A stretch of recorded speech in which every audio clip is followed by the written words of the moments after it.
Live on the Motor Racing Network. It's NASCAR practice from Charlotte Motor Speedway.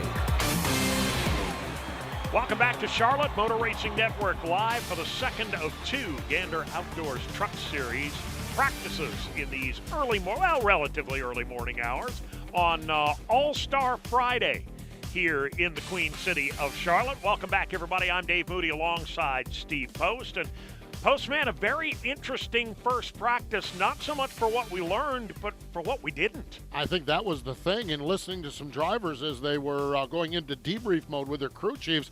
Everyone was struggling getting grip, and there was a degree of uncertainty for sure across the board. And we're talking young drivers, in-between drivers, and even a veteran like Kyle Busch said he just couldn't find any grip in his truck out there. So we will see what this practice brings. Talking about grip on the racetrack, we have the goop or the sticky stuff or the VHT or whatever you want to call it that's been applied from the second groove up. We'll see how that factors into getting a grip here during this second practice session. But yeah, I'm not sure what we learned in that first one, but maybe they'll learn enough to apply it and see if they can make some progress here in practice number 2. For those that weren't with us in our opening session of the day, the VHT, the VH1, the goop, the traction compound, whatever, has been applied not in the bottom groove, but in the second groove all the way up to the outside safer barrier. What we've learned about that compound over the last couple of years is that it doesn't work until you get up there and run in it and get it heated up and get it sticky. Nobody really, with the exception of a couple of drivers all by themselves, nobody really made much of a commitment to getting up there in the black stuff and seeing what it would do. I suspect, maybe wrong, but I suspect we're going to see a whole lot more of that here in the second practice. I think we will. That is for sure. The fastest driver in that first practice was Sheldon Creed, and one of our duo of pit road reporters, Hannah Newhouse, is with Sheldon. Yeah, we caught up with the driver who was quick time that first practice session. A lot of the drivers that we've talked to, the crew chief, said they're having a hard time finding grip, but you're top of the board. Did you find it, or how are you feeling overall about your truck? Yeah, this space is really tough, so I think we were doing the same thing, just trying to find as much grip as we could. I think we were probably maybe 5th or 6th speed-wise in race trim, and then we just mocked up at the end, so that's why we had quick time. But GMS Racing Chevy Silverado feels good again. We've had fast trucks the last 2 weeks. I just got to stop screwing it up. A lot of the conversation has been how drastic the temperature is going to change between your 2 practice sessions and qualifying. How are you guys handling this practice and setting yourself up for that qualifying run? It's so tough here. This is probably one of the hardest places to do that. So just trying to probably try to get the truck driving as good as possible. I think the biggest thing is going to be stay turning all day.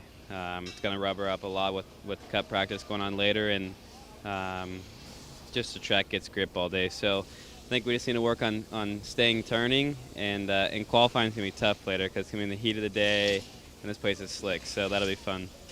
Sheldon Creed, quickest in that first practice there, mentioned it there, the drastic change you're going to see in this racetrack between when these drivers hit the track early these first 2 practices, and they're not going to hit it again until later in the day for the qualifying.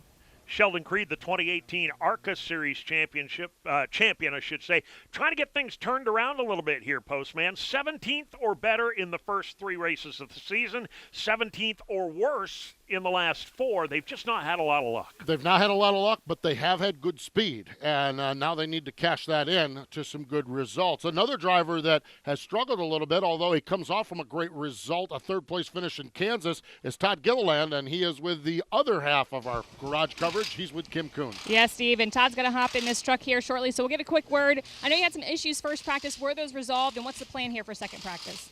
Yep, the Elmore guys did a great job helping us figure out what it was, and we got right back out there about 5 minutes later. So we're just losing grip as the sun comes up, like we were talking about. This place is really temperature sensitive, so hopefully any small gain, if you're as good as you were the last run, I feel like does a positive change. So it's just about being able to feel the minor gains as well as hopefully the big ones in this practice. You've had a really good week so far. Great finish at Kansas. I know you were looking for that. You celebrated a birthday. How much momentum do you have here in Charlotte this weekend? Yeah, it's been a good couple months for us. Win Talladega in the ARCA race, and then having a good couple runs. Dover was not our best, but I felt like we had decent speed all through practice, and that's just something we haven't had. And then again here today, just being second in first practice, everyone pays attention to that on our team, and all throughout the garage. So that's what it's all about, is just being consistently fast like that week in and week out, and hopefully making our whole team better, like my teammate Harrison here. That's Todd Gilliland. We're going to let him get his truck. Thanks, Todd. He mentioned Harrison Burton, his teammate. They are side by side in the garage. Harrison was giving a thumbs up. What was the thumbs up for? Oh, they're gonna call you into the truck. Yeah, I gotta go to work. He's got to go to work. Engines are being fired down here in the garage. Like Todd mentioned, this is a very slick racetrack. The temperatures are heating up. Hannah and I were talking about it. We got our sleeves rolled up. It's just going to get worse throughout the day in terms of the grip levels here. So should be an interesting second practice for these truckers at Charlotte. Sun's out, guns out, it sounds like, with our MRN crew, with Kim Kuhn and Hannah Newhouse, two of the best covering the garage area. And as you can hear from that, right in the middle of it, Todd Gilliland, 18-year-old driver from Sherrills Ford, North Carolina. They both drive for Kyle Busch, and that's our poll question that we have going on our Twitter account. You can follow along at MRN Radio. Make sure when you're communicating with us, you use the hashtag AskMRN. Our question, well, who could stop Kyle Busch in the Truck Series this weekend? Kyle is back. He's 4 for 4 this year.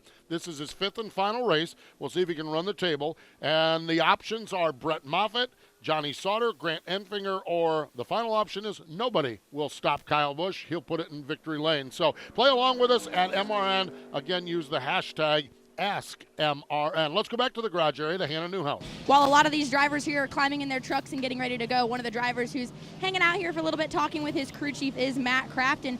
He rounded out that first practice there in 6th. A lot of the talk, Matt, has been talk about how people can't find grip on the racetrack. What are you guys feeling about your truck? Wait for it to cool down. Charlotte's always like that. The morning, your first practice is your best practice here, and then the second practice, the sun boils this place. There's not a track that we race on that's going to change from day to night as much as Charlotte does. So we just don't panic. If you're not very good in the second practice, just put it on jack stands, and as long as you were decent in the first practice. So this Menard Ford F-150 is pretty good in the first practice, so we'll make a long run here in a little bit and hopefully be able to put it on jack stands. With the drastic change that we see in the racetrack, what do we expect for racing-wise tonight? Should be good. Hopefully the second, third lane will come in. Right now it's just everybody's around the bottom. I know they put a bunch of the PJ1 or whatever the stuff is in the second, third groove, so hopefully it'll come in later. There you guys go. Looking for that second and third groove later in tonight's race. Matt Crafton hanging out right now in this truck practice as drivers begin to roll out of their pit stalls. Temperature definitely climbing here at Charlotte Motor Speedway. We're in the mid-70s, about 74, 75 degrees right now, en route to an afternoon high of 91 degrees. Probably pretty close to that for Truck Series qualifying. Hopefully a little cooler by race time. Hopefully race time maybe about like we're seeing now. Yes, and listening to Matt, and he certainly knows he's a two-time winner at this racetrack, there are certain tracks, you look at concrete tracks, maybe not as sensitive to a temperature. For whatever reason, this racetrack is always historically been one of the most sensitive, whether it's the way it lays east, west, north, south, or the asphalt they use. This track is very, very sensitive to the temperatures. So when you look at Matt Crafton not on the racetrack, because I'm not sure what they can learn along the way. Right now, we are 3 minutes and 30 seconds into this practice session.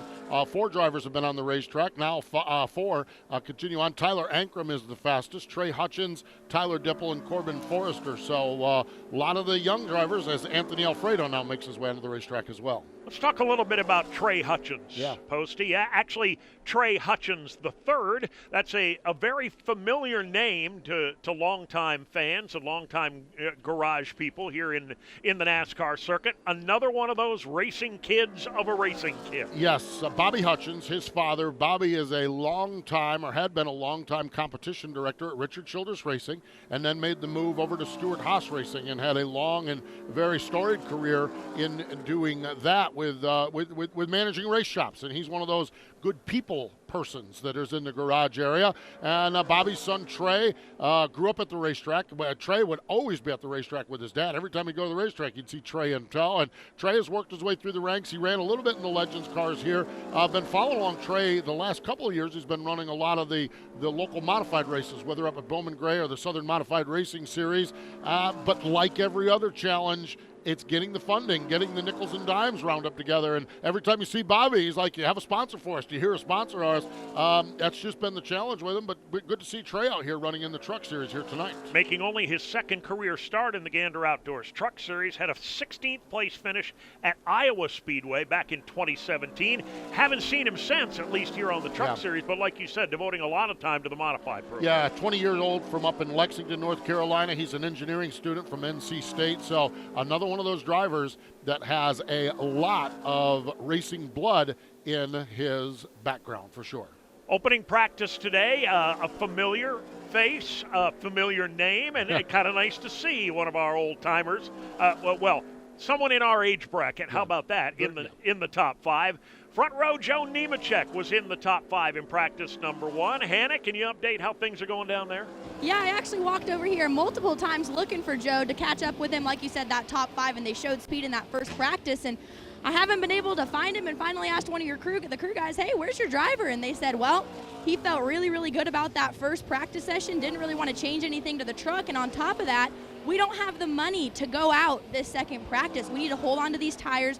We don't have the extra tires and fuel to go out and run around during the second practice. And you heard it from Matt Crafton, hey, don't worry about this second practice. You're probably not going to be that good anyways. So Joe took that same mindset, played it in here, and is going to, save some finances and not go out this second practice session. So hopefully that speed in that first practice session will translate over to qualifying for them a little bit later. I have minimal psychic ability, Steve, but I did predict that those 2 laps we saw out of Joe Nemechek might be the only 2 laps we see. And I think, not psychic, I just know Joe. And when you're buying all those tires yourself, you don't want to wear a bunch of them out. Well, and the other thing is, and one of the things we talked about in that first practice session, we've got a bunch of young kids around here right now. Anthony Alfredo, Tyler Ankrum, Sheldon Creed, even Ben Rhodes. He's got a few years under his belt. And laps are important for these kids as they get up to speed. Joe has more laps around this racetrack. Maybe if you set aside Johnny Sauter and Matt Crafton and Kyle Busch, I'll bet you Joe has as many laps, maybe combined, as the rest of the field. So, yeah, it's not a driver that needs to get up to speed. He knows what he wants in his race truck. He was top 5 in the first practice.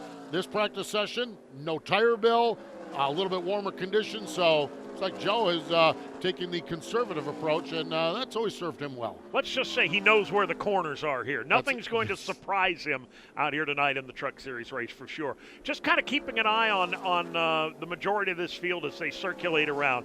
A few of them have begun to venture up a little bit into that dark second groove, but the vast majority of them, especially at the apex or the center of the corner, are right down on that double white line. Nobody taking the gamble and wandering up into the black yet.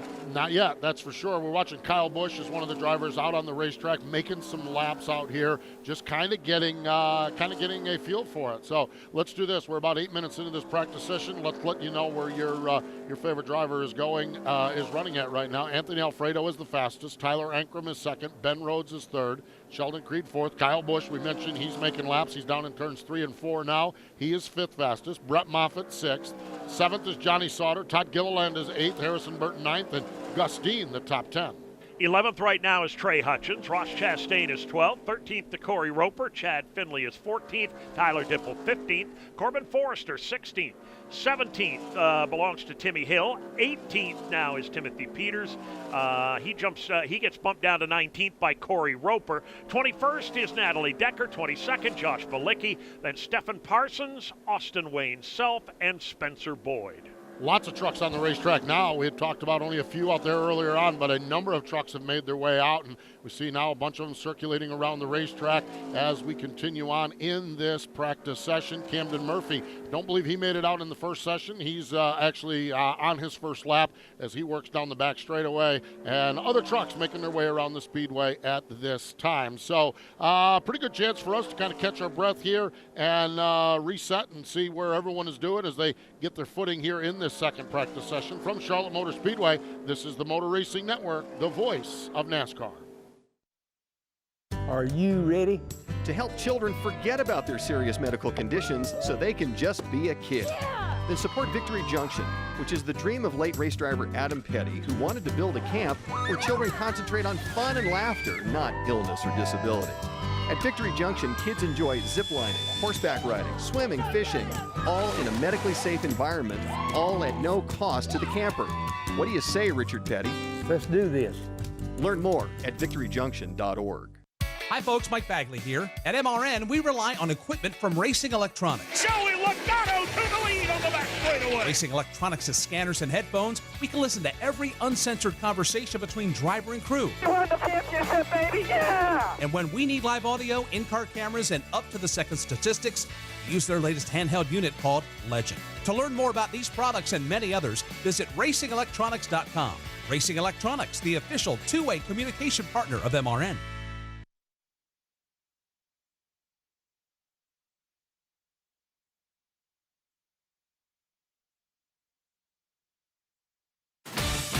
You're listening to NASCAR Gander Outdoors Truck Series practice, only on the Motor Racing Network. 10 minutes and 30 seconds into this 50-minute practice session. 30 trucks have made it onto the Speedway here at Charlotte, gearing up, setting up for tonight's North Carolina Education Lottery 200 for the NASCAR Gander Outdoors Truck Series. One of the drivers out on the racetrack is the driver who has scored the most points this year, Grant Enfinger, working around the Speedway on the backstretch right now as he dives that truck into turn number 3. And again, one of the things we've been watching is drivers see if they take that second groover a little bit higher, and actually Enfinger comes off from turn number 4 up a little bit in the racing groove. So now they're at least putting the right side tires up into the sticky stuff here in the turns. Kim Kuhn and Hannah Newhouse are patrolling the garage area for us this morning here on the Motor Racing Network. Ladies, what are you hearing about that second, third, and fourth group? Anybody got a plan to get up there and see what it'll do? Well, the idea I'm getting from the drivers by scanning the radio is that everybody's a little timid to move into that second or third groove. The truck's just all running very tight. Sheldon Creed, he was our fastest in first practice, said the longer they go during a run, the tighter it gets. Kyle Busch even said he has too much nose weight. He just wants to dig into the racetrack. And then Ty Gilliland, we checked in with him at the beginning of the broadcast. While the front end is a little better than it was in first practice, it's still very tight. The closer he gets up against the wall and tries to move into that second groove, the tighter the truck wants to be. It feels like it's going to push directly into the wall, so much so that he's brought his race truck into the garage, actually gotten out of it. He's talking with his crew right now, so they're making some wholesale changes at the front end of that race truck because tight conditions everywhere. Hannah, I know you've been monitoring the radios too. What have your guys been saying? Yeah, a lot of the same attitude there. They're not really wanting to venture up into that goop, as you guys have been calling it all day, and a couple of the scanners actually said, hey, the Cup guys are the best of the best, so we'll let them do it. So this being the final practice session before qualifying, I'd really be surprised if you see a lot of these truck guys go up there and work, but that poses the question. They're setting their trucks up right now for long runs. They're trying to tune them for tonight's race, and so how are they going to set these cars up if they're not even going to run the same line? And they said, well, we'll get there when we get there, and we have enough laps tonight to figure that out during the race. So I really think this is going to come down to maybe some experience. Some of the guys that have been here before, have ran this groove with the goop, are going to be able to know what to expect in tonight's race without having to do that during practice today. So will be interesting to see how qualifying plays out, and then later on in the race when a lot of these teams aren't wanting to venture up. We're so blessed here at Motor Racing Network that Hannah has joined us this year with our coverage, and Hannah is a late model stock, a super late model racer. And Hannah, I want to come back to you on that. When you're at a track, when you're practicing during the day, when you're practicing at night, from the driver's perspective, what's the level of discomfort when you have a scenario like you just described there that we have with about a bunch of these young drivers today?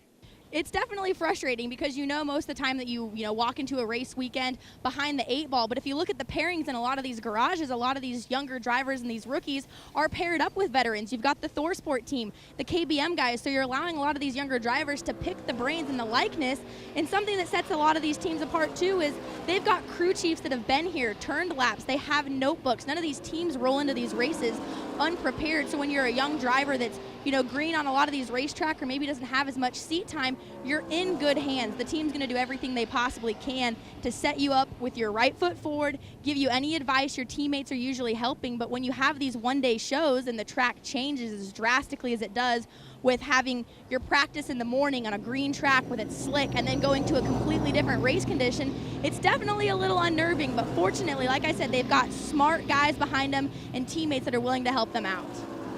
New name at the top of the leaderboard. Brennan Poole goes to the top of the list at 180.313 miles per hour. Stewart Friesen, Cody Rohrbaugh, Ben Rhodes, and Anthony Alfredo.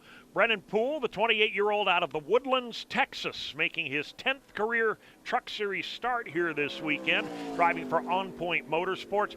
Veteran crew chief Stephen Bones Lane, who worked with David Stremme for so many years in his Xfinity and Cup Series programs. Pretty good start to their weekend right now, going to the top of the leaderboard. For sure. Bones, he's Stephen Lane, man, he's been around forever. It's always good to see him. Friendly face in the garage area, I always love. And Brennan Poole's got a good one for him as a crew chief. Brennan Poole's made 5 Xfinity Series starts here at Charlotte Motor Speedway, 3 top 10s, a best finish of 5th, so he likes this racetrack. From Charlotte Motor Speedway, this is the Motor Racing Network, the voice of NASCAR. When you're on the go, missing the side-by-side action at the racetrack isn't a problem. Here comes Logano on the high side. He drives it deep into turn number 2. Motor Racing Network brings the NASCAR race to you, wherever you are, so you don't miss one lap of the excitement. Denny Hamlin has won the 61st edition of the Daytona 500. You are the man, D8. The power of radio to the imagination of the listener. Tune in to the Motor Racing Network. Visit MRN.com for an affiliate list in your local area. Join Motor Racing Network every Tuesday night for NASCAR Live. Get the latest news and exclusive interviews from the biggest names in the sport. But I mean, I don't know how to summarize it any better that, you know, a driver's home track where his family and friends are all present just feels like a bigger event. Hear the thoughts and opinions from NASCAR insiders and much more. I mean, when people come up to me all the time and say, hey, Rusty, who's going to win this week?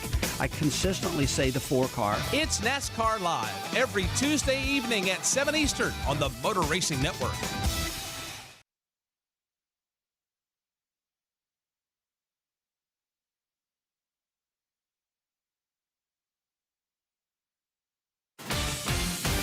It's All-Star Weekend in Charlotte, and we're live with NASCAR Gander Outdoors Truck Series practice.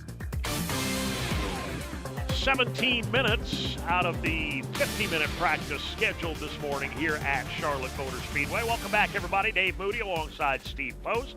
Hannah Newhouse, Kim Kuhn covering the action down in the Gander Outdoors Truck Series garage area. No change at the top of the scoring pylon. Brennan Poole remains number 1 on the board at 180.313 miles per hour. Stewart Friesen, Cody Rohrbaugh, Ben Rhodes, and Anthony Alfredo.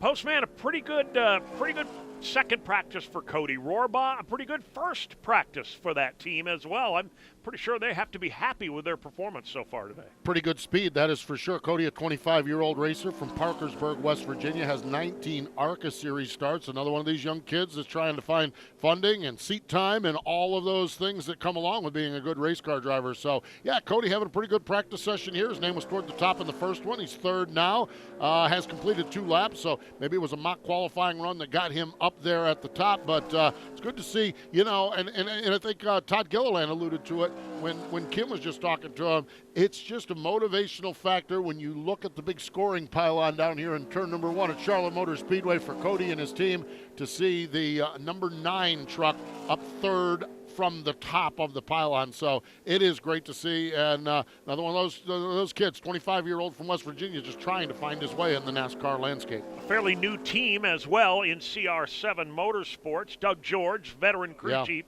in charge of that operation. I guarantee with a bunch of young kids down there on that race team to look at that scoring pylon and say, hey, man, we're ahead of Kyle Busch.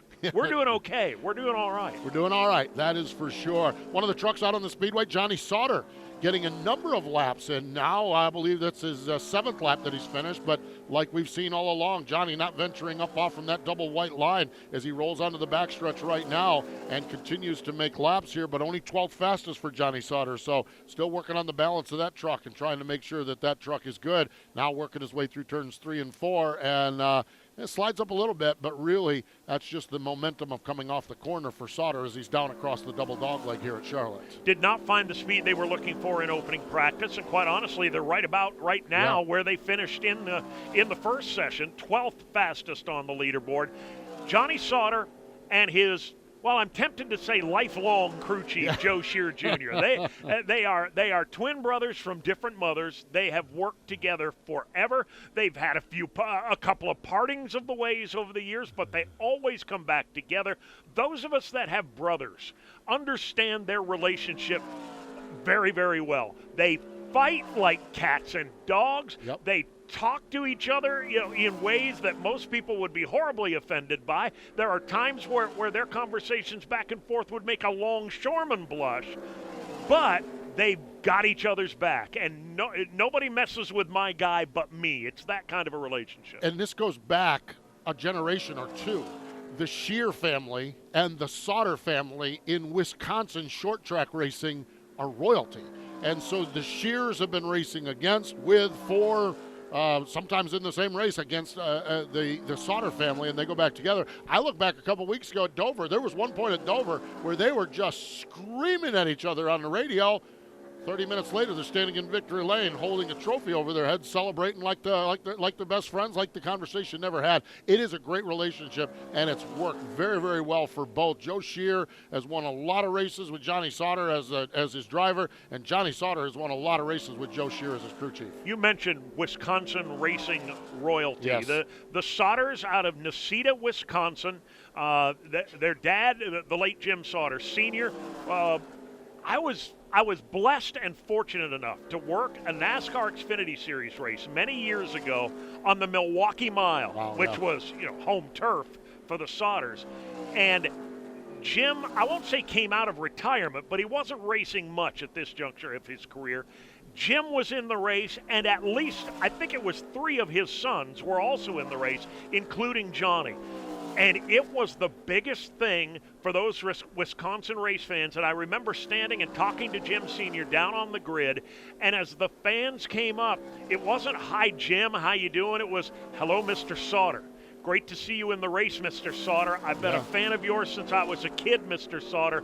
It was like bow and scrape at the feet of the master, Jim Sauter. It's an amazing thing, an amazing family. And Johnny's career has been fun to watch, because he did like every other race car driver, moved to North Carolina, chased the dream and pursued the dream, got down here, got married, started to have a family, and Johnny decided the quality of life I want is the quality of life Wisconsin could deliver me, and he's moved back to Wisconsin. Now he's at Thorsport, which is the one primary team not based here. They're based in Ohio, but Johnny and his family now live in Wisconsin, and this is where so many of our racers, I just love this, on an off weekend when the Gander Outdoors Truck Series race is not racing, you go to a Wisconsin short track and there's Johnny Sauter with his super late model, and it's just the same degree of passion, the cleaning house most of the time. Cleaning house usually, and just a racer from a racer's family along the way. Now he has Johnny has ran.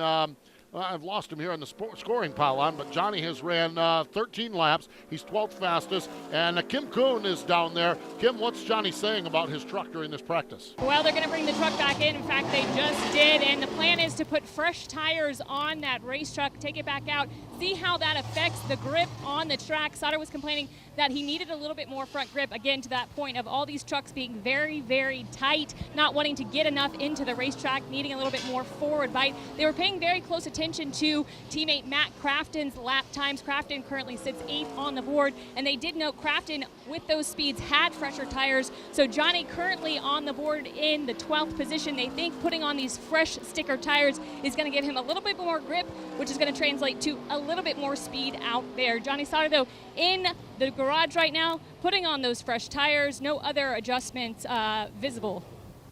So we'll see what happens with Johnny. Again, 13 laps he's completed 13 laps. He's 12th fastest as far as the scoring goes. Brennan Poole continues at the top of the scoring pylon with Stewart Friesen second, Cody Rohrbaugh third, Ben Rhodes fourth, Anthony Alfredo is fifth. Looking on down, how's the former champ doing? Brett Moffitt. He is 10th fastest right now. He's ran 12 laps as well. Hannah Newhouse is down there. Hannah, what are they saying about the champ's truck?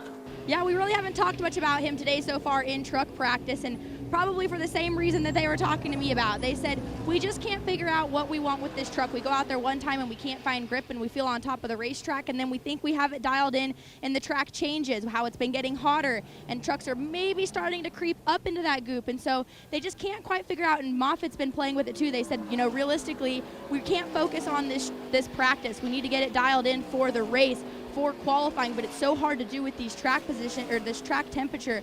So basically, they've just been playing it. They throw the kitchen sink at it to try and figure out and use this session as play and figure out maybe what they want to go back to for the race tonight. Posty, can you recall an opening practice or a second practice in recent memory where so many teams have so tenuous a grasp on what's going on out there? It's almost like we had a plan coming in, and this practice has totally messed our plan up, because you're right. I don't sense that anybody has a really good feel for it, and this is where experience, notebook, experienced crew chief may come into play, because, and again, a lot of that is just different conditions we're going to have tonight. But when you take the traction compound out on the racetrack, when you take the temperature change, when you take the lack of a grip, we've heard countless drivers talk about the truck not getting down in the racetrack.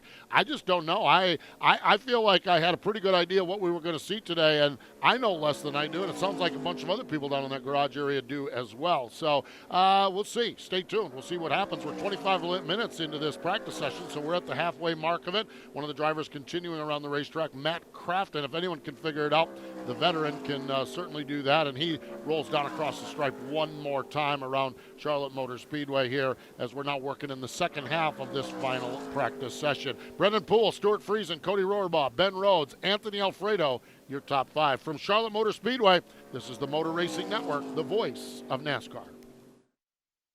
He is the envy of the racing world. I assumed that Ryan, Bubba, and Chase were all busy, and I was the next in the pecking order. She goes way back. When did you meet? 7th grade, 6th grade? No, 9th grade. That was a minute ago. And he just wants to be friends. Are we friends? No. It's the Sunday Money Podcast. Join Corey LaJoy, Daryl Mott, and Lauren Fox as they detail what it's like to live the racing lifestyle both on and off the track. Download and subscribe to Sunday Money on iTunes, Spotify, and your favorite podcast platform. It's butts and nuts jammed in there.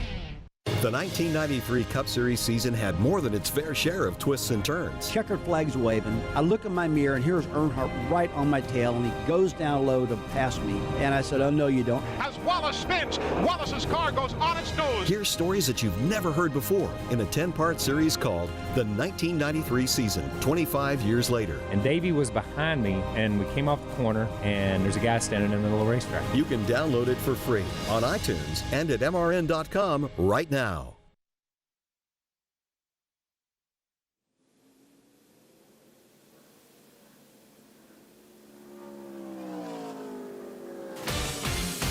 It's All-Star Weekend in Charlotte, and we're live with NASCAR Gander Outdoors Truck Series practice. Into the second half of this 50-minute practice session for the Gander Outdoors Truck Series drivers, preparing for tonight's North Carolina Education Lottery 200, the 17th race that they've ran here at Charlotte Motor Speedway. I remember when we talked about bringing the trucks here for the first time in the My How Time Flies category. Rolling along, Brennan Poole and Stewart Friesen, Cody Rohrbaugh, Ben Rhodes, and Anthony Alfredo, your top five. Kyle Busch sits 8th fastest. The question we have on our social media poll this morning for this practice session, and you can get this at MRN Radio on Twitter. Use the hashtag AskMRN. Who can stop Kyle Busch in the Truck Series this weekend? Our poll options are Brett Moffitt, Johnny Sauter, Grant Enfinger, or nobody, with nobody leading right now. 55% of our followers on Twitter. And nobody is leading? Nobody is leading, yes. 55% seem to feel that Kyle Busch is going to not be stopped and get his 5th win of the season. Johnny Sauter is next, 25%. A quarter of the crowd thinks that Johnny can do it. Brett Moffitt with 15% and Grant Enfinger with 5%. But, yeah, the question is, can Kyle Busch win? And to kind of reset this, Dave, because I don't know that we've established this in this second practice session, the NASCAR Cup Series drivers are allowed to run 5 times in the Truck Series. Kyle has selected his 5 races. He's ran 4 of them already and won all 4 of them.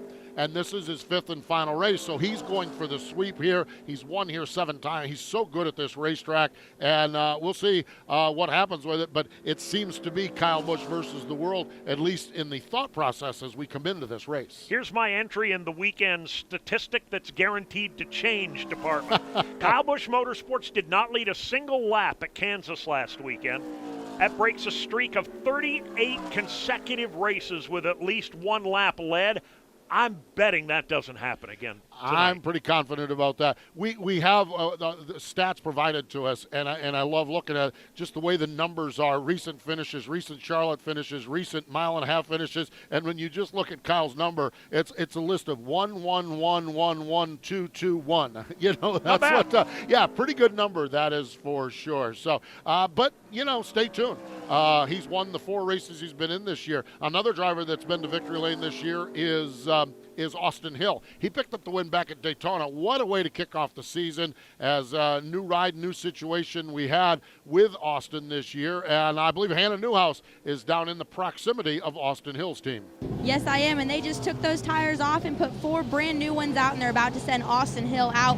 But before he came into the pits to get those new tires, a lot of the talk was about the tires. He was on the radio with his crew chief, Scott Zividelli, and said, hey, dude, I can't make it more than 4 laps without this truck being so tight. I'm being forced to back my corner up to the point where we're not going to be competitive. So they came in, they put 4 new tires on, but they've really been focusing on adjustments too. They jacked the car up, changed the right rear spring, they did some chassis adjustments. They've been looking at the travel rates on which that truck has been doing, and I know they paid a lot of attention to the front suspension as well, and talk of getting that splitter in the front of the nose up off the racetrack a little bit, which is something you don't hear very often on trying to get these trucks off the ground. So it'll be interesting to see. It looks like they made a lot of changes before they send Austin Hill back out and on a set of fresh tires. All right, thank you, Hannah, very much. Matt Crafton, number 9 on the scoring pylon right now at nearly 177 miles per hour. Kim Kuhn, we saw the 88 truck venture up into the black in that last practice, at least for a couple of laps. Yeah, well, at the top of the broadcast, we had talked about who was going to be brave enough to get into that goop. I know Hannah mentioned it. You guys were talking about, well, it's obviously going to be a veteran, and that veteran is Matt Crafton. Before he took that run up further on the racetrack, his team tried to instill some confidence in him over the radio, saying, you're looking really good in the lower groove. Your truck is great. It's going to do the same thing in this groove that it's going to do up on the racetrack is our thought. So we'd like you to try and push it there, because that's where ideally we're going to be running here this evening. We understand the conditions are going to be a little bit different later on, but we do want to see what the truck does. So Moody, to your point, he did venture up the racetrack just a little bit. The handling went away just slightly up there. It wasn't totally off, but the left front not quite to Matt's liking. He's brought in that bright neon yellow Menards Ford. They're paying close attention to that left front. He asked for some adjustments, specifically told them to take some wedge out, just a little bit tight up there. And Hannah just mentioned Austin Hill, them being in the splitter. That seems to be the same idea that Matt is talking about the left front. I saw a crew member go up under the truck, kind of take the swipe of his hand under the lip of that splitter to see if there was any sort of rub or abrasion having been into the track. Looks like it got the okay. Right now, though, the hood up on that machine, they are, again, paying close attention to that left front. He also mentioned he was free on landing, so they're just trying to, again, massage this race car, get it to Matt's liking, specifically that handling in the upper groove.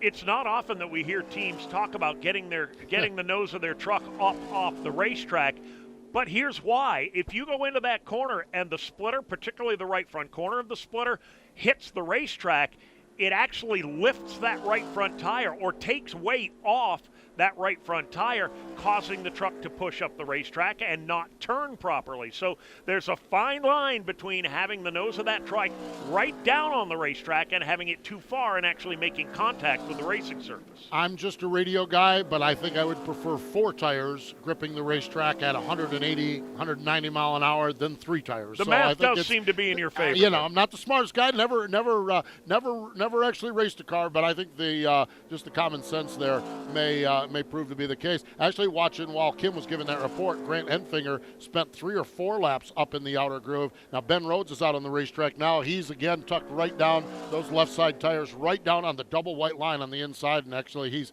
coming to pit road. So just a lot of different agendas here and a lot of different things going on here as we are now 33 minutes into this practice session. Brennan Poole is the fastest. Sheldon Creed is second. Stuart Friesen third. Cody Rohrbaugh is fourth. Ben Rhodes is fifth. That has not changed. Tyler Dipple is sixth. Anthony Alfredo seventh. Tyler Ankrum, Grant Enfinger, and Kyle Busch, your top 10. Matt Crafton is 11th. Brett Moffitt is 12th. 13th to Stephen Parsons. Johnny Sauter 14th, and Jesse Little is 15th. 16th to Todd Gilliland. 17th, Harrison Burton. Gustine 18th. Corbin Forrester 19th. Austin Hill is 20th. Natalie Decker, she's making laps around the racetrack as we speak, working her way down into turns 1 and 2. She's 21st fastest. Trey Hutchins is 22nd fastest. Ross Chastain is 23rd. 24th is Corey Roper. 25th is Chad Finley. 26th, Jordan Anderson. Camden Murphy, 27th. 28th is Spencer Boyd. Timmy Hill is 29th. And Timothy Peters is 30th fastest. 31st belongs to Josh Balicki. Austin Wayne Self, 32nd. Jennifer Jo Cobb, 33rd. Angela Rook, 34th. And Josh Rayum in the 35th position. From Charlotte Motor Speedway, this is the Motor Racing Network, the voice of NASCAR. Looking towards the weekend? Aren't Thursdays a drag? Ours too.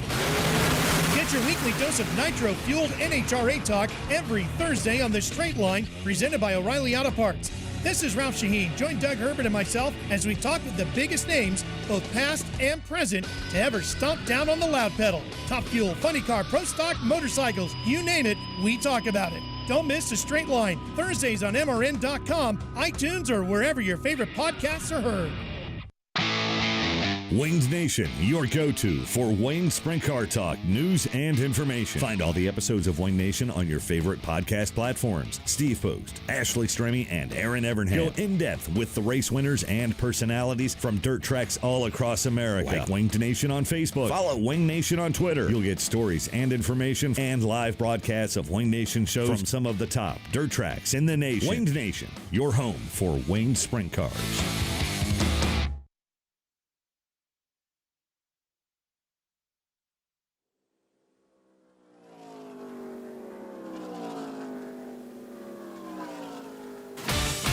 You're listening to NASCAR Gander Outdoors Truck Series practice, only on the Motor Racing Network. Just about 14 minutes remain in final NASCAR Gander Outdoors Truck Series practice this morning here at Charlotte Motor Speedway. Welcome back, everybody. Dave Moody alongside Steve Post, Kim Kuhn, Hannah Newhouse covering the action down in the garage area. Seems like, Postman, the further we go on into this practice, the more people that seem to have some semblance of an idea what's going on out there, but it certainly has taken a while today. It really, truly has. We had a 50-minute practice session earlier today, and we had the sense after that everyone kind of knew a little bit less than they did coming into it. Now, we do seem to be making progress. We're 36 minutes into this practice session, so only 14 minutes remain, and more trucks are now seem to be doing the fine-tuning, not just throwing everything but the kitchen sink at them, and we see a lot of that right now. Matt Crafton, one of the drivers that struggled early on here today, but now seems to have a better handle on his truck, and he is rolling down across the stripe. Now the double dog leg here at Charlotte along the front straightaway as he hauls it off into turn number 1. And Crafton, he is another driver, though, that he did run a lap or two up a groove or two, but right now he is concentrating on that truck right on the inside line. But, Dave, first up, we talk about the race tonight, the North Carolina Education Lottery 200. First up is qualifying later on today, and the assumption would be they're going to need to put that truck right on the bottom of the speedway to get a fast lap, so maybe we're seeing some of that factor into this as well. I wouldn't be at all surprised if we're getting down into the final 15 minutes, 13 minutes actually now of this practice session. Probably about time to be busting out the mock qualifying run if you haven't done so already. I'm going to be fascinated to see. We're going to get on later this morning into Monster Energy Cup Series practice. Right. It's going to be very interesting to see whether the Cup Series teams have the same struggles out there that the Truck Series operations have this morning. It will certainly be the case, and we're going to continue on Motor Racing Network and NASCAR.com with our coverage of that. Jeff Striegel and Alex Hayden are in the bullpen, and they're warming up, doing their calisthenics, doing their vocal exercises. High knee lifts, and vocal calisthenics to get ready, and they're going to carry us right through the first practice session, which comes up right after this practice session for the Gander Outdoors Truck Series. Watching more trucks go around the racetrack, Stewart Friesen on the move on the back straightaway. Of course, Stewart looking to get that first career win as he takes that Hallmark truck right down to the inside again. He is now ventures up a little bit into the second and third groove as he races down across the stripe now. But Stewart Friesen has that Chevy wound up tight here. He is third fastest. That was a lap a little bit earlier on. This one not quite as fast as that, but Friesen, again, I agree with you. It seems like we're starting to get a better sense, and some of the drivers seem like they're getting a handle on what they need here today at this racetrack. We talked at length earlier this morning in practice number 1 about Stewart Friesen, and last weekend just a bitter disappointment at Kansas Speedway, a race that they dominated and were, I think everyone would agree, were in line to win. A miscalculation or a miscommunication on pit road got them behind the 8 ball, and they ended up running out of fuel with 3 laps remaining in that race. It's one thing to run out on the backstretch of the final lap. That kind of thing happens. The math is not that precise. Yeah. When you run out with 3 laps to go, you know that somebody forgot to carry the 1 or shifted a decimal point. Something went seriously wrong. And this is a race team right now that, I mean, I can't even imagine the black cloud, because with 5 runner-up finishes now without a victory, they're just ready to win. They're just sick to death of people talking about when is Stewart Friesen going to win. Yeah, no doubt. There's one way to stop that conversation, and that's to do it. To win. But how do you do that for sure? We've got a lot of trucks out on the racetrack now, and a lot of trucks running different programs. There you see Ross Chastain. He works up off from turn number 4. Kyle Busch right there actually looked like he might have loosened Ross up a little bit as they come off from turn number 4. So Chastain and Kyle Busch out there running laps. And what we've seen here in the latter stages is a number of drivers have, whether they're doing a mock qualifying run or whatever, I've turned their best lap. Sheldon Creed just turned the best lap. Tyler Dipple, Johnny Sauter, Ross Chastain, and Kyle Busch, they've all turned their fast lap here within the last 10 minutes or so. So they are turning the wick up. They are starting to get a handle on it. They may be focusing a little bit on qualifying, but whatever it is, lots of fast laps here as we're now down to less than 10 minutes to go in this practice session. Kyle Busch showing some strength this time around. Went to the second groove, made the pass on Ross Chastain coming off turn 2 in the high lane and down the back straightaway. So there is a little traction up there. There is a little grip, and now he's been able to pull away substantially from Ross Chastain by about half the length of the back straightaway. Yeah, has a big advantage on him there as they work their way. There's Brennan Poole down another one of the trucks out on the racetrack as he races down into turns 1 and 2, and while he's doing that, Kyle across the stripe, and there goes Ross Chastain. So Kyle has certainly stretched it out a lot over Ross Chastain. So pretty bold. Haven't heard from Kyle. Woody Kane talked to him in the first time, and he had a lot of questions about what they were doing with the grip. Haven't heard from him in conversation, but the way he's wheeling the truck around the racetrack, I'm assuming he probably feels better about it than he did about an hour and 15 minutes ago. I would hazard a guess at this point that some of those drivers that are recording fastest laps here in the last couple of minutes toward the end of this final practice are doing so, as we mentioned a few minutes ago, with that mock qualifying setup in place to go out there and just give it a run. This is as close to the heat of the day as we're going to get until qualifying actually takes place later this afternoon. So it's probably now or never if you've got a mock Q run in mind. We had a poll. This is funny here. We had a poll earlier, and we're doing this on Twitter, and you can continue to play along with us. Who can stop Kyle Busch in the Truck Series this weekend? Our options were Brett Moffitt, Johnny Sauter, Grant Enfinger, or nobody. I looked down, and we have a vote for Angela Ruck. I'm like, okay, the vote is from Nice Motorsports. That's her team owner. Well, sure. Well, they're pulling for her.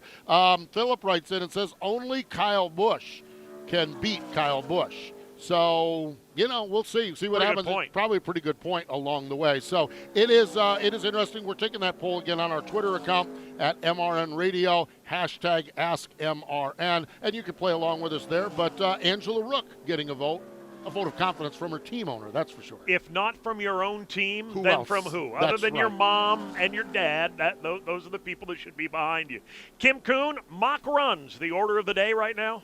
Yeah, absolutely. Harrison Burton, his Toyota in the garage right now. They are setting up for a mock run. They were working, though, earlier in this practice on overall balance. Obviously, speed, not what they were concentrating on. He's 20th on the charts. That overall balance, pretty good by Harrison's measure. He radioed into the team before he brought it in the garage and said overall balance is better. He's got a little bit more grip, even though the temperatures are getting hotter. So his crew chief, Mike Hillman Jr., said, we're going to mock it up for you in this last little bit of practice. We're going to make some more changes, though, for the race. What do you need? Harrison radioed back and said, it's still a little bit tight, even though I said there was more grip, but we need more rear grip. Both the front and the back end need a little bit more, so they're going to work on that before the race tonight. And then Harrison, at the very end of that radio communication, radioed into his crew chief and said, man, I am glad I am not in your shoes. Harrison, though, about to pull the truck out from the garage and make that mock qualifying run that we should see a lot of other drivers down here do as well. Yeah, that is the job of a crew chief, because you're trying to make that truck fast now, okay, projecting what it's going to be like later today when it's 20 degrees hotter, and projecting what it's going to be like later tonight when it's 10 degrees cooler. And so I think Harrison, probably the sentiment of a lot of people in the garage area, I don't envy the crew chief today. You are projecting to wherever, whenever, and just trying to rely on the feedback you're getting immediately. So a big challenge for the crew chiefs, and it's always the case when we come here to Charlotte, but I don't envy those guys. I'm with Harrison. I don't envy those crew chiefs today. They're earning their nickel here today. The driver's job, by comparison, is relatively easy. Just hand me my helmet, point me toward the cockpit, and I'll drive whatever you give me. If it's right, it's right. If it's wrong, it's wrong. We'll deal with it. You guys have to do all the thinking. I just have to do the reacting. For sure. Let's go back to the garage area. Hannah Newhouse. Stewart Friesen just backed out and is getting ready to go out for another run here, and a lot of the communication on his team was how freaking tight they were, and they put a right rear rubber in, or they put a rubber in that right rear spring and said, hey, everyone else is tight, don't get frustrated. But they seem to be dialing on something, because Friesen currently sitting third on the speed charts right now. But the communication was also, hey, where is everyone else on the racetrack right now? Has anyone moved up? And they said, nope, the only person that's moved up is your buddy in the 88 car. So both coming from dirt backgrounds, he said, hey, if he can do it, so can I. So I wouldn't be surprised on this mock run if we see Stewart follow his friend of the dirt and get up in that top groove and try it out. But they're going to try and get 2 runs on these new tires. So we might see Stewart Friesen come in for 2 mock runs. But another thing down here is I'm actually also standing in the pit of Ben Rhodes. There's not a crew member or driver in sight. They have all called it for the day, pretty content with their practice run. And actually there's a piece of tape on their pit box that says stop at 11:09. So they knew exactly when they were going to be done practicing. So must be pretty content with their truck as well. Well, Hannah Newhouse, a racer herself, for those of you that are not completely up to speed on racing lingo, there's tight, and then the next step is freaking tight. There's one more step beyond that we won't even delve into because it's a family show. Yes, so they're in the mid-range of Stewart Friesen as far as the tight condition goes. Stewart is making laps around the racetrack, third fastest on the scoring pylon right now, watching also other cars as they continue to maybe get those final runs in along the way. And Harrison Burton just jumped up to 4th fastest, so a great run here late in the going. Harrison Burton, 4th fastest, 178.944 miles per hour, gets a good run in, a good mock qualifying run in, and that's got to be a confidence booster as you get ready to qualify, to know late in the day here in this practice session you were able to knock one off, as we're down now to 3 minutes and 30 seconds remaining. Johnny Sauter has just exited the garage area, pulls up onto the racing surface at the exit of turn number 2. This will almost certainly be his mock qualifying run for the day, and we'll see if he's able to improve his standing right now. He is 18th fast on the leaderboard, and I'm sure he and Joe Shear, his crew chief, looking to improve that number dramatically. He flashes across the start-finish line, and we'll go on the clock here for the final time in round 2. Yeah, let's follow Johnny now. He works down into turn number 1, dives right down left side tires on the double white line onto the back straightaway now as he goes onto the back stretch into turn number 3. We'll get Johnny's time, and then we'll head down and check with Kim Kuhn and say what the communication is and what's going on. Johnny works up off from turn number 4 now as he rolls down across the stripe. 18th fastest is where he was. 19th fastest as someone else has jumped in front of him. Let's see where Johnny goes. Hey, he stays 19th fastest. So that's not what you're looking for. And we'll see, Kim, what are they saying down on Johnny Sauter's pit area there? Well, he clearly doesn't have the speed he wants, but in terms of overall handling, he felt pretty good about it. In fact, right before he left his garage stall, he had radioed into the team to say, yeah, the truck's a little snug at this point, but it is going to be cooler tonight, so it's not a concern to me. In fact, I'm not plowing, I'm not chattering tires. So right now, the overall front end looking pretty good for Johnny Sauter, despite the lack of speed that they're showing. And that's a big difference compared to the other feedback we've heard from drivers, everything from inconsistent to pushing to Hannah's report about one of the trucks being freaking tight. So Johnny Sauter, not as tight as some of the other trucks, but still lacking that speed he needs. The Todd Gilliland machine making his final run of the day, not able to improve on the speed chart. Stewart Friesen dropping down off the racing surface in turn 3. His practice is over. He remains 4th fast on the day. Johnny Sauter putting in a couple of more laps here. The Austin Wayne Self machine run on his back bumper. Everybody just, Steve, now trying to wrap it up and get one more good lap in before it's over in about another minute and 10 seconds. Yes, we are wrapping it up here, and everyone's just trying to squeeze every bit of information out of this practice session. As we roll to the end of this practice session, Jeff Striegel and Alex Hayden will be up right immediately following us. They will have the first Monster Energy NASCAR Cup Series practice session here from Charlotte Motor Speedway as we gear up for the All-Star Open and then the All-Star Race as well tomorrow night. So the Cup car is going to be on the track here in about 15 minutes. The cars will be on the track, but Jeff and Alex are going to get you set up real well for that. Johnny Sauter continues to make laps around the Speedway now as we are within the final minute. Actually looking down and see the flags are in the hand of the starter. They've not been displayed yet as Sauter continues to make laps in that teal-colored number 13 truck off the final corner.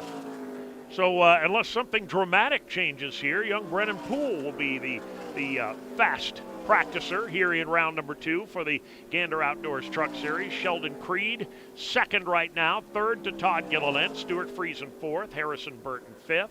6th belongs to Austin Hill. 7th is Cody Rohrbaugh. Grant Enfinger, 8th. Kyle Busch, 9th. And Ben Rhodes, 10th. 11th fastest is Tyler Dipple. Anthony Alfredo is 12th fastest. Well, someone just jumped up. Tyler Ankrum was 13th. He just jumped up to 9th. So let's see. That leaves Alfredo 13th. Gus Dean is 14th as the red and black flags are being displayed now. So that's going to bring to end this practice session. Matt Crafton 15th. Brett Moffitt 16th. Stephen Parsons 17th. 18th, Joe Nemechek. Well, they've got another one jump up there along the way.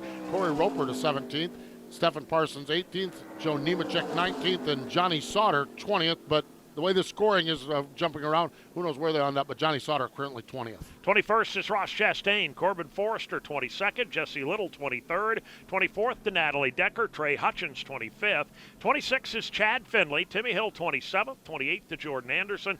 29th, Camden Murphy. And 30th, Spencer Boyd. And it's Austin Wayne Self, Timothy Peters, Josh Balicki, Angela Rook, Jennifer Jo Cobb, and Josh Rayu. So there are your 36 trucks as they will now go back and work through the inspection process, the final setup process, and they will have qualifying later today. And then, of course, tonight it's the North Carolina Education Lottery 200 here, the 17th running of the trucks here at Charlotte Motor Speedway. And the garage area filling up with those trucks now as the final few rolling off this 1.5-mile racetrack. Let's go back down the garage area. I believe Hannah has caught up with Stewart Friesen. Yeah, down here with Stewart Friesen, just climbed out of his race truck here. A lot of conversation about how these trucks are way too tight, can't find grip on the racetrack though. How are you guys feeling about your truck?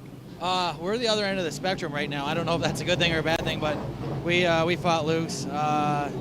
These guys got this thing turning really, really good, so that's always a good sign. We just got to come back and find some rear grip here. But thanks to Helmar, thanks to all the guys GMS Fab Shop busting their ass all week, and we'll get one here sooner or later. How are you guys feeling overall about going into qualifying with how drastic the track is going to change between now and then? It's going to be a crapshoot. It's hot, it's greasy and slick. The PJ1 just seems to be adding some greasiness to the track. Not really gripped up yet, so it'll be exciting. Stewart Friesen, there you guys go. Looking forward to tonight's race. Truck Series practice complete for this Friday morning. The Monster Energy NASCAR Cup Series just a few minutes away, and you'll hear it live right here. For now, for Steve Post, for Hannah Newhouse, and Kim Kuhn, I'm Dave Moody. Have a great morning, everybody, and check back in with us in just a few minutes here from Charlotte Motor Speedway. Just like that, Dave. Here we are, and we are not even going to crack the throttle. Dave Moody, Steve Post. Thank you to Hannah Newhouse down there, Kim Kuhn, also patrolling the pit and garage area for the Truck Series, and now a very quick transition over to the NASCAR Cup Series, the Monster Energy NASCAR Cup Series. Practice session number 1. It's All-Star Weekend here at Charlotte. We'll be back with more from Charlotte Motor Speedway. This is the Motor Racing Network, the voice of NASCAR. You hear it every week. Just want to thank the whole team and all our guys back in Denver. Everybody supports this team. They're the unsung heroes of NASCAR, and their life is the pits. This is Rocco Williams, and for 10 years, I've jacked up some of the biggest names in auto racing, and now I'm jacked to bring it all down to street level and acquaint you with the guys behind the wall and back at the shop. Join me on MRN Crew Call, presented by Money Lion, every Wednesday on MRN.com, iTunes, or wherever podcasts are found. Hey guys, it's Dylan Welch. He's Tyler Burnett. We're the co-hosts of the Rip the Fence podcast. If you like traditional non-wing dirt track racing, we've got the podcast for you. Shane Meal trying to drive away. I can't do everything, but I could do anything and everything I wanted before I got injured. So, just like many of the great podcasts going, we invite racers in to talk, and they tell us their life story. And it's how I feel that matters. It's the Rip the Fence podcast, available on MRN.com and your favorite podcast app.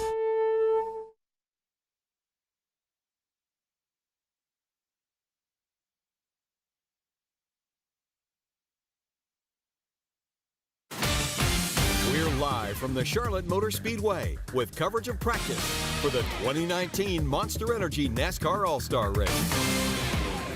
Hi again, everybody, and welcome back to the Charlotte Motor Speedway, home this weekend for the entire network. And NASCAR combined, it's a homecoming of sorts. It's an all-star event. It's what we look forward to each and every year, that opportunity to say goodbye to the first one-third of the race season, and we did that last week at Kansas. We are now moving into the middle third of 2019, and again, glad to have you with us on NASCAR.com and MRN.com. And by the way, the video stream available to you on NASCAR.com, audio only at MRN.com. Jeff Striegel alongside Alex Hayden, Mike Bagley and Woody Kane are in the Cup Series garage. We just put the trucks away a moment ago, and now it's time to roll the Cup cars out, and there is so much to get to. Not only with headlines and storylines. Alex Hayden, where do you want to start? Well, I think we need to start, Jeff, with this first practice for the Monster Energy NASCAR Cup Series. This is going to be a combined practice between the All-Star machines and the open teams as well. So everybody who's entered this weekend for the All-Star race weekend has the opportunity to get out on the racetrack in this opening practice session, which, by the way, track will go green at 11:35 a.m. Eastern time and go for 50 minutes to 12:25 p.m. And then after that, we come right back and start practice again simply for the open-only cars. That's then followed up by on-track practice as far as the Cup cars, and they're going to practice pit road speed again for the All-Star machines.